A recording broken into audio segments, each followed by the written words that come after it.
সবজি নেবে গো, সবজি, টাটকা টাটকা সবজি। সবজি নাও, সবজি। আজ কেন জানি সবজি বিক্রি হচ্ছে না। সবজিগুলো বিক্রি না করলে তো রান্না করার জন্য কিছুই নিতে পারবো না। না, আর কিছু দূর গিয়ে দেখি। সবজি নাও গো, সবজি। সব রকমের সবজি আছে, আলু, পটল, ঢেঁড়স, কে নেবে নাও। টুনি এভাবেই হাত ছাড়তে ছাড়তে তার সবজি বিক্রি করতে থাকে। এই কালোটাকে কতদিন থেকে বলছি, ঘরে কোনো বাজার নেই। আজকে যে কি রান্না করি। সবজি নেবে গো, সবজি। আরে ওটা সবজিওয়ালি টনি না? যাক বাবা, এই সময় এসে ভালোই করেছি। আমি বরং কিছু সবজি কিনে রান্নাটা চাপিয়ে দিই। এই সবজিওয়ালি দাঁড়াও, আমি কিছু সবজি নিব। ওই তো একজন ডেকেছে। আসুন দিদি আসুন, আমি এই গাছটার নিচে দাঁড়িয়েছি। তা তোমার কাছে কি কি সবজি আছে শুনি? আর বাসি পচা সবজি আনোনি তো আবার? না না, বাসি সবজি আপনাদের কেন খাওয়াবো আমি? তাহলে আমার ব্যবসা যে বন্ধ হয়ে যাবে। আর আমার কাছে সব ধরনের সবজি আছে, আলু, পটল, ঢেঁড়স, কুমড়ো। কি লাগবে বলুন? তাহলে আমাকে কিছু আলু আর কুমড়ো দাও, দুদিনের জন্য এই হয়ে যাবে। ঠিক আছে দিদি, এই যে এই নিন। এভাবেই সারাদিন টুনি ঝুড়িতে করে তার সবজিগুলো বিক্রি করতে থাকে। আর সন্ধ্যাবেলা টুনি অল্প কিছু চাল আর কিছু আলু নিয়ে বাড়িতে ফেরে। মা টুনটুন, টুনটুন, আমাকে এক গ্লাস জল দে তো মা। এই গরমে সারাদিন রোদে ঘুরে ঘুরে শরীরটা কেমন জানি করছে রে। এই না আমার জল, তোমাকে কতবার বলেছি রোদে রোদে ঘুরো না, তোমার শরীরটা এমনিতেই খারাপ। তবুও তুমি আমার কোনো কথাই শোনো না মা। কাল থেকে আমি আর তোমাকে যেতে দিব না। পাগলি মেয়ে আমার, আমি যদি না যাই তাহলে খাবি কি? তোকে যে না খেয়ে থাকতে হবে রে মা। ভাবি না না খেয়ে থাকতে, তোমার বদলে আমি কাজ করব, তবুও তোমাকে যেতে দিব না। ছি ছি মা, এমন কথা বলিস না। আমি বেঁচে থাকতে যেন এমনটা না হয়। তোর কপালটা এমনিতেই খারাপ। কোথায় তুই পড়াশোনা খেলাধুলা করে বেড়াবি, সেখানে তোকে সারা দিন বাড়ির কাজ করতে হয় আর রাতে পড়াশোনা করতে হয়। তোর বাবা যদি নেশা না করতো তাহলে আমাদের এই দিনটা দেখতে হতো না রে মা। তাতে কি মা, আমার কাছে তো তুমি আছো, আমি তাতেই খুশি। মারে, আমার কত কষ্ট হয় হোক, আমি অনেক পড়াশোনা করাবো তোকে, তোকে অনেক বড় করব। তুই শুধু মনোযোগ দিয়ে পড়াশোনা করবি, কেমন? মা। আরে মামির তো দেখছি খুব সোহাগ হচ্ছে। তার রাতে কিছু রান্না বান্না হয়েছে নাকি মামির সোহাগ থেকেই পেট বাড়াতে হবে? হ্যাঁ, তোমার মতো তো আর সুখের কপাল আমার নয় যে সারাদিন নেশা জুয়া খেলার পর বাড়ি আসতে খাবার পাবো। তোর মুখে দেখি খুব খই ফুটছে। দেব না কি কয়েক ঘা? আর কি পারো তুমি? হ্যাঁ, আমাকে মারা ছাড়া কোনো কাজই তো করতে পারো না। না, তোর মুখ এবার বন্ধ করতেই হবে। এই আমার লাঠিটা কোথায় রে? জানি বাবা, মাকে তুমি মেরো না, মায়ের শরীরটা এমনিতেই খারাপ। তুমি ঘরে গিয়ে বসো, আমি তোমার জন্য খাবার রান্না করে নিয়ে আসছি। এই তো আমার সোনা মেয়ে, তুই একদম আমার মতো হয়েছিস, তোর মার মতো হবি না, বুঝলি? আচ্ছা যা মা, তাড়াতাড়ি খাবার আন, আমার অনেক খিদে পেয়েছে যে।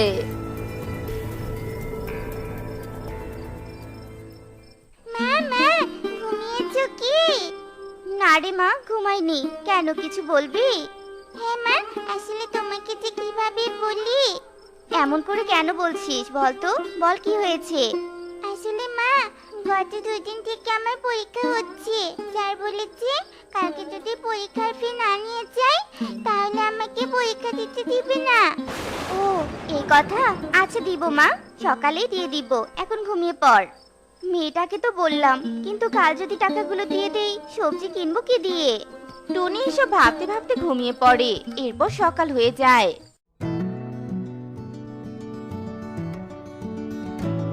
মা টুনটুন, এই যে 200 টাকা রাখ, তোর পরীক্ষার ফি। তোর বাবাকে দেখাস না যেন, বুঝেছিস?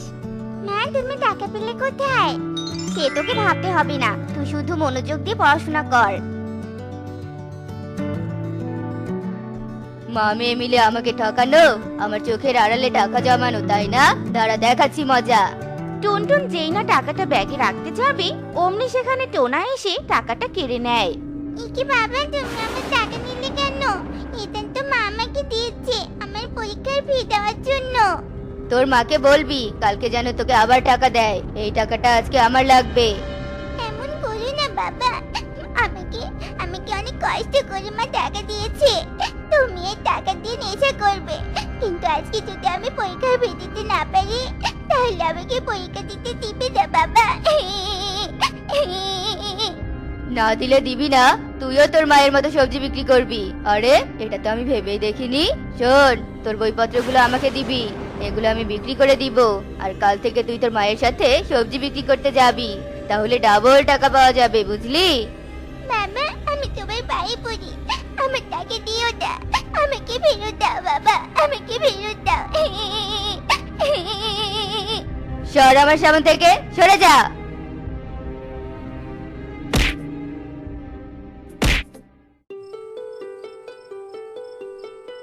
টুনটুন, মা আমার, তোর এই অবস্থা কি করে হলো? কপালটা তো ফেটে গেছে। এরপর টুনটুন টুনিকে সব ঘটনা খুলে বলে। কি, ওই অমানুষ তোর সাথে এমন ব্যবহার করেছে? এই তুই কাকে অমানুষ বলছিস? হ্যাঁ, কাকে বলবো আবার? তোমাকে। তোমার লজ্জা করলো না মেয়েটার স্কুলে টাকা দিয়ে নেশা করতে? নিজে তো একটা টাকা রোজগার করার মুরত নেই, আবার টাকা চাও? কি আমাকে এত বড় কথা বললি? আজকে তো তোকে আমি মেরেই ফেলবো। এই বলে টোনা টুনিকে মারতে থাকে। ছাড়ো ছাড়ো, আমাকে ছাড়ো, আমার লাগছে, ছাড়ো। ছাড়ো বাবা, মাকে ছেড়ে দাও, মার যে অনেক কষ্ট হচ্ছে। ছাড়ো মাকে, ছাড়ো ছাড়ো। টোনা টুনিকে এমন ভাবে মারে যে টুনি রক্তাক্ত হয়ে জ্ঞান হারিয়ে ফেলে। এসব দেখে টুনটুন ভীষণ কষ্ট পায়, তাই একটা হাড়ি আর রশি নিয়ে নদীর ধারে যায়। আমি আর বাঁচতে চাই না, মায়ের কষ্ট যে আমি সহ্য করতে পারি না, তাই আজ আমার জীবন আমি শেষ করে দিব, শেষ করে দিব। টুনটুন যেই না নদীতে নামতে যাবে তখনই সেখানে একটা জলপরি ভেসে ওঠে। দাঁড়াও দাঁড়াও, তুমি আমার নদীতে আত্মহত্যা করবে? আমি তো তা হতে দিব না। কি জন্য তুমি এত বড় পাপ করছো? জানো না আত্মহত্যা মহাপাপ? হ্যাঁ আমি জানি, কিন্তু আমি জেনে কি করব? আমি মায়ের কষ্ট সহ্য করতে পারি না। কি হয়েছে তোমার মায়ের, আমাকে বলো তো। এই শশাবাড়ি তোমাদের, এখানে সব ধরনের সবজি পাবে। এগুলো বিক্রি করে তোমরা তোমাদের অভাব দূর করতে পারবে। আর এই মুক্তটা রাখো। মুক্ত? এই মুক্ত দিয়ে আমি কি করব জলপরি? এই মুক্ত তোমার মায়ের কপালে ছোঁয়াবে, তাহলে তোমার মায়ের শরীরের সব ক্ষত সেরে যাবে। আর তোমার বাবার কপালেও রাখবে, তাহলে সে আর কখনো নেশা করবে না। তোমাকে অনেক ধন্যবাদ জলপরি, আমাদের এত বড় উপকার করার জন্য। ধন্যবাদ দিতে হবে না, শুধু মনে রাখবে জীবনে যত কঠিন পরিস্থিতি আসুক কখনো আত্মহত্যার পথ বেছে নেবে না। শুধু মনে রাখবে খারাপ সময়ের পর ভালো সময় অবশ্যই আসবে। মা দাঁড়াও, আমি এক্ষুনি তোমাকে ছাড়িয়ে তুলছি। টুনটুন, আমার শরীরটা আগে থেকে অনেক ভালো লাগছে রে মা, কোনো ব্যথা নেই। জলপরি মুক্ত কাজ করেছে, তাই আমি বাবার কাছ থেকে আসছি।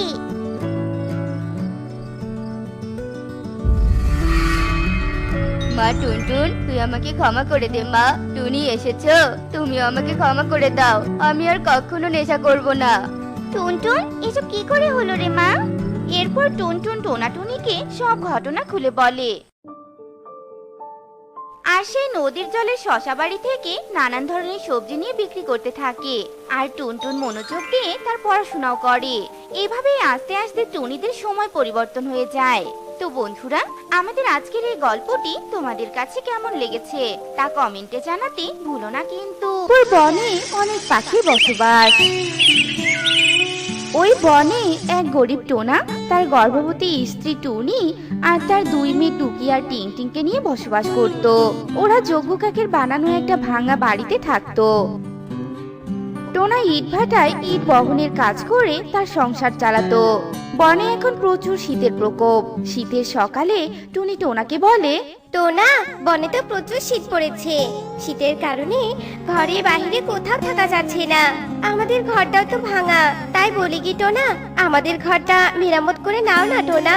টুনি, আমিও তো সেটাই ভাবছি, কিন্তু আমি যে অসহায়, তোমাদের ঠিক মতো খাবার খেতে দিতে পারি না, তার উপর আবার ঘর কিভাবে মেরামত করব বলো তো? টোনা, তুমি যোগ্য দাদার কাছে কিছু টাকা ধার নাও আর সেই টাকা দিয়ে ঘর মেরামতের ব্যবস্থা করো। শীতের রাতে ভাঙা ঘরে থাকতে যে মেয়ে দুটোর অনেক কষ্ট হয় টোনা। আমি না খেয়ে থাকতে পারবো, কিন্তু এই ঠান্ডায় মেয়েদের কষ্ট আমি সহ্য করতে পারবো না গো। যোগ্য দাদা আগে থেকেই বাড়ি ভাড়ার অনেক টাকা পায়। টুনি, তুমি এই অবস্থায় কোনো চিন্তা করো না, আমি দেখছি কি করা যায়। এবার আমাকে কিছু খাবার দাও তো, আমার কাজে যেতে দেরি হয়ে যাচ্ছে। টোনা, ঘরে তো কোনো খাবার নেই, আজ তোমাকে না খেয়ে কাজে যেতে হবে গো। আর শোনো টোনা, যদি টাকা জোগাড় করতে না পারো তাহলে কিছু চাল আর ডাল কিনে নিয়ে এসো, কেমন? টুনির কথা শুনে টোনা হাড়কাঁপা শীতের সকালে না খেয়ে কাজে বেরিয়ে যায়। বেশ কিছুক্ষণ পর টোনা অসহায় মুখ নিয়ে বাড়ি ফিরে আসে। টোনাকে দেখে টুনি বলতে থাকে, কি গো, পেয়েছো টাকা? আর খালি হাতে কেন তুমি? চাল ডাল কোথায়? কি গো, কিছু তো বলো। এভাবে অসহায় হয়ে দাঁড়িয়ে আছো কেন বলো? কি আর বলবো টুনি, বলার যে কোনো ভাষা আমার নেই। যোগ্য দাদা, এমনকি আমার কাজের মালিকও আমাকে টাকা দিতে রাজি হয়নি, তাই আমি খাবারও কিনতে পারিনি গো। এমন সময় ওখানে টুকি আর টিংটিং আসে আর বলতে থাকে, মা, ও মা, আমাদের খুবই খিদে লেগেছে। আর কতক্ষণ আমাদের এইভাবে না খাইয়ে রাখবে? সেই কাল রাত থেকে আজ রাত অব্দি পানি ছাড়া কোনো খাবারের দানাও পেটে যায়নি। বাবা, ও বাবা, আমরা যে আর থাকতে পারছি না। আমি তোদের অপরাধী বাবা রে মা, আমার মতো হতভাগা আর পৃথিবীতে আর একটাও নেই। আমি বেঁচে থাকতে তোদের ঠিক মতো খেতে দিতে পারছি না। এই দুঃখের চেয়ে আমার মৃত্যুবরণ করাই যে ভালো রে।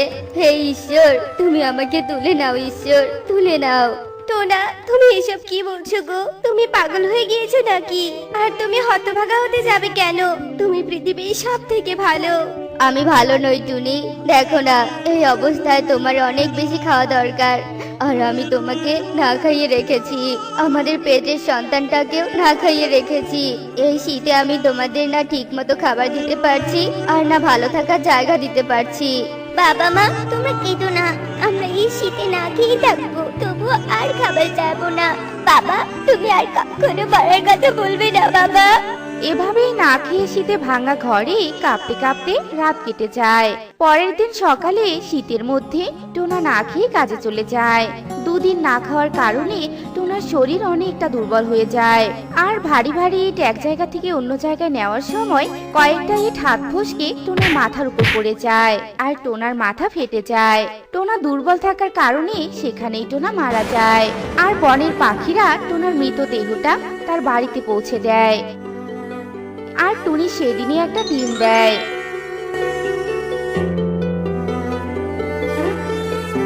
টোনার এই অবস্থা দেখে টুনি আর টোনার দুই মেয়ে অনেক কান্না করতে থাকে। টোনা, এ কি হলো তোমার? টোনা, তুমি এইভাবে আমাদের ছেড়ে চলে কেন গেলে? এখন তোমাকে ছাড়া আমরা কি করে থাকবো টোনা? হে ঈশ্বর, আমাদের নতুন সন্তানের ভাগ্য কি এতটাই খারাপ যে ওর জন্মের আগেই ওর বাবা মারা গেল? বাবা, ও বাবা, বাবা ওঠো না বাবা, বলেছি না আমরা আর খাবার চাবো না। এই ঠান্ডায় তুমি আমাদের ছাড়া একা একা কিভাবে থাকবে? উঠো না বাবা, ঠান্ডা লাগবে, উঠো। ও বাবা, উঠো না। এরপর টুনি আর বনের পাখিরা টোনার সৎকার করায়। এদিকে টোনার মৃত্যুর কথা শুনে যজ্ঞ কাকু চলে আসে আর এসেই বলতে থাকে, এই টুনি, এই কোথায় তুই? আমার বাড়ি ভাড়া টাকা দে বলছি, আর টাকা না দিলে আজ এই মুহূর্তে আমি তোদের এই বাড়ি থেকে বের করে দিব। কিরে টুনি? এই কি বলছো দাদা?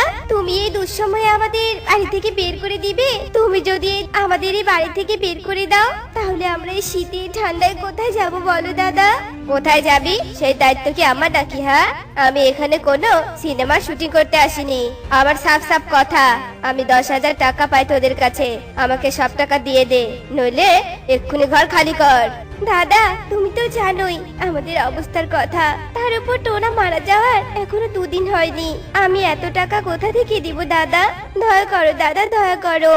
বুঝেছি, তুই সোজা কথায় রাস্তা থেকে সরবি না। এই বলে যজ্ঞ কাক টুনির ঘরের ভিতরে ঢুকে পড়ে আর টুনির ঘরের আসবাবপত্রগুলো বাইরে ছুঁড়ে ফেলতে থাকে। টুনি এই দেখে যজ্ঞ কাকের পায়ে পড়ে যায় আর বলতে থাকে, দাদা, দয়া করে এমন করো না, আমাকে একটা সপ্তাহ সময় দাও, আমি নিজেই তোমার সব টাকা পরিশোধ করে দিব। বিশ্বাস করো দাদা, আমাকে একটু সময় দাও। টুনির কথা শুনে যজ্ঞ কাক রাজি হয়ে যায় আর ওখান থেকে চলে যায়। টুনি টোনার পরিবর্তে ইটভাটায় কাজ নেয়। টুনি দিনে ইট বহনের কাজ করে আর রাতে ডিমে তা দেয়। এভাবেই খেয়ে না খেয়ে বেশ কয়েকদিন কেটে যায়।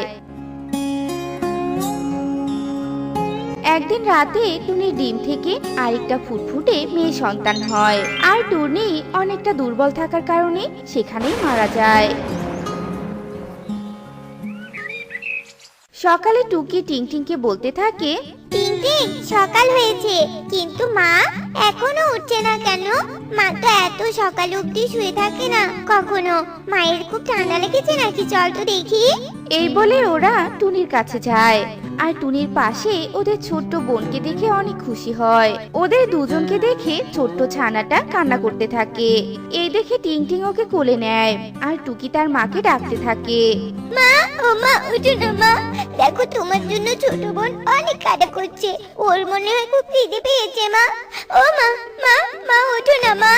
এই বলে টুকি টুনির গায়ে হাত দিয়েই কেঁদে দেয় আর বলতে থাকে, মা, কি করলে মা তুমি? আমাদের তিন বোনকে এই শীতে একা করে। বাবার মতো তুমিও চলে গেলে। ঈশ্বরে, কোন খেলা খেলছো আমাদের সাথে? মা, মা, ফিরে এসো মা, ফিরে এসো। এই বলে তিন কন্যা কান্নায় ভেঙে পড়ে। ওরা টুনির সৎকার করায়। টুনির মৃত্যুর কথা শুনে যজ্ঞ কাক ওদের তিন কন্যার কাছে আসে আর বলতে থাকে, এই, ভালো ভালো বলছি, আমার বাড়ি ফাঁকা করে দে। আমি এই বাড়ি ভেঙে এখানে সবজি চাষ করব। টুকু কাকা, মা আজকেই মারা গেছে। আর এই শীতে তুমি আমাদের তাড়িয়ে দিলে। ছোট বোনকে নিয়ে আমরা কোথায় যাব? আমাদের যে যাওয়ার কোনো জায়গা নেই। মামার বাড়ির আবদার, একেই তো তোর বাবা মা আমার বাড়ি ভাড়ার টাকা দিতে পারেনি, তার উপর তোরা কাহিনী করছিস। এখন বেরিয়ে যা বলছি আমার বাড়ি থেকে। এই বলে যজ্ঞ কাক ওদের তিন কন্যাকেই বাড়ি থেকে তাড়িয়ে দেয়। তিন কন্যা কাঁদতে কাঁদতে রাস্তা দিয়ে হাঁটতে থাকে আর বলতে থাকে, হে ঈশ্বর, এই শীতের তোপে আমাদের কপালে এই দুঃখ রেখেছিলে। এখন আমরা কোথায় যাব? কি করব? এই ছোট বোনকে কি খাওয়াবো আমি? চলতে চলতে সন্ধ্যা নেমে আসে। কুয়াশায় চারদিকে ঢেকে যাচ্ছে। এমন সময় ছোট কন্যা ঠান্ডায় কেঁপে কেঁদে ওঠে। এই দেখে টুকি বলতে থাকে, ছোট বোনের মনে হয় ঠান্ডা আর ভীষণ ক্ষুধা লেগেছে। আমাদের কাছে তো কোনো খাবার আর চাদরও নেই। চল টিংটিং, সামনে একটা বাড়ি দেখা যাচ্ছে। ওই বাড়িতে গিয়ে একটু আশ্রয় আর ছোট বোনের জন্য খাবার চাই। চল। এই বলে ওরা তিন বোন মিলে ওই বাড়িটার সামনে যায় আর বলতে থাকে, বাড়িতে কেউ আছো? আমাদের একটু সাহায্য করো। বাড়িতে কেউ আছো? এই শীতের রাতে আমাদের থাকার কোনো জায়গা নেই। আমাদের একটু আশ্রয় দাও। এই, কে রে তোরা? এই শীতে এভাবে ষাঁড়ের মতো চেঁচাচ্ছিস কেন রে? কিসের আশ্রয় চাই তোদের? তোদের এতগুলো ছাগলের পালকে আশ্রয় দিয়ে ঠান্ডায় আমি মরবো নাকি? হ্যাঁ, যা বলছি এখান থেকে। কোনো আশ্রয় হবে না। মাসিমা, আমাদের আশ্রয় না দিলেও চলবে, কিন্তু আমাদের ছোট্ট বোনটার জন্য একটা চাদর দাও দয়া করে। দেখো, আমার বোনটা ঠান্ডায় কিভাবে কাঁপছে। আমাদের বাবা মা কেউ নেই। একটু সাহায্য করো না মাসিমা। এমন ভাবে চাচ্ছিস যেন তোর বাবা মা এখানে সব জমা করে রেখেছে। যা বলছি, যত সব ছোট লোকের দল কোথাকার।